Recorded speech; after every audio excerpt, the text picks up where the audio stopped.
نے یہ फैसला किया कि आपको और कमांडर साहब से ब्रीफिंग ली जाए। ये प्रोविंशियल असेंबली है, यहाँ चीजें कायदे और कानून के तहत चलती हैं और आइन के तहत चलती हैं। आइन की किताबें जो इख्तियारात हमें देती हैं हम उसके तहत काम करते हैं। हम कतन किसी ऐसे इदारे से ताल्लुक नहीं रखते जो आइन की किताबों के ऊपर चढ़ के खड़ा हुआ है। हमने कोर कमांडर साहब को जो लेटर लिखा है, कोर कमांडर साहब इस सूबे में फोर्सेस को कमांड कर रहे हैं, पाकिस्तान की फोर्सेज हैं, तो बैरून मुल्क से नहीं आई हुई, और इस सूबे के अंदर कोई भी काम हो रहा है उसे ये सूबाई असेंबली भी देख सकती है। कोई भी इदारा है, वो वफाकी इदारा है या कोई भी इदारा है, वो फौज है या कोई दूसरा इदारा है, उसके मामलात को भी ये सूबाई असेंबली देख सकती है। आइन इसे इख्तियार देता है और इसकी स्पेशल सिक्योरिटी कमेटी भी इसे देख सकती है। अब आपने बात की क्यों नहीं, कोई नहीं ऐसी बात, सारे मानते हैं, कानून को मानते हैं। जब इन्होंने नहीं मानता तो मार्शल लॉ लगा देते हैं, जो कि इस मुल्क को बहुत दफा देख चुके हैं। तो इन्हें लग जाएगा तो कोई नई बात नहीं होगी, मगर जब तक कोई ऐसी बात नहीं है तब तक हमारा आइन इन प्लेस है और आइन के तहत ही ये चीजें चलेंगी। अब क्या है जी, सूबाई असेंबली के रूल ऑफ बिजनेस 2025 आइन पाकिस्तान के आर्टिकल 67 और 127 को मिला के पढ़े, कायदा 223 उसके जेरी कायदा 3 को पढ़े। ये कमेटी हर उस मामले पे गौर कर सकती है और कायदा 209 के तहत हम किसी को भी इन कैमरा ब्रीफिंग के लिए कह सकते हैं, वो कोर कमांडर साहब है या कोई और है। ये कोई ऐसी बात नहीं, कोर कमांडर भी पाकिस्तानी है, पाकिस्तानी फोर्सेज को वो लीड कर रहे हैं और हम भी पाकिस्तानी है।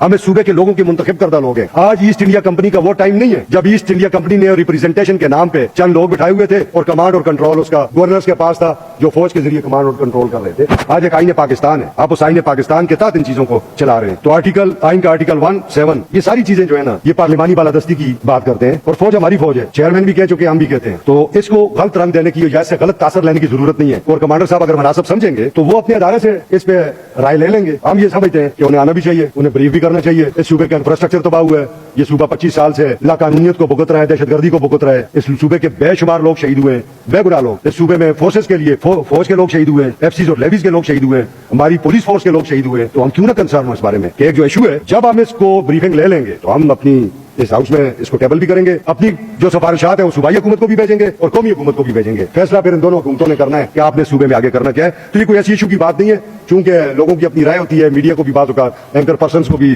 चीजें चाहिए होती हैं, कभी अच्छा कमेंट कर लेते हैं, कभी चीज के लिए कमेंट कर लेते हैं, तो कोई ऐसी बात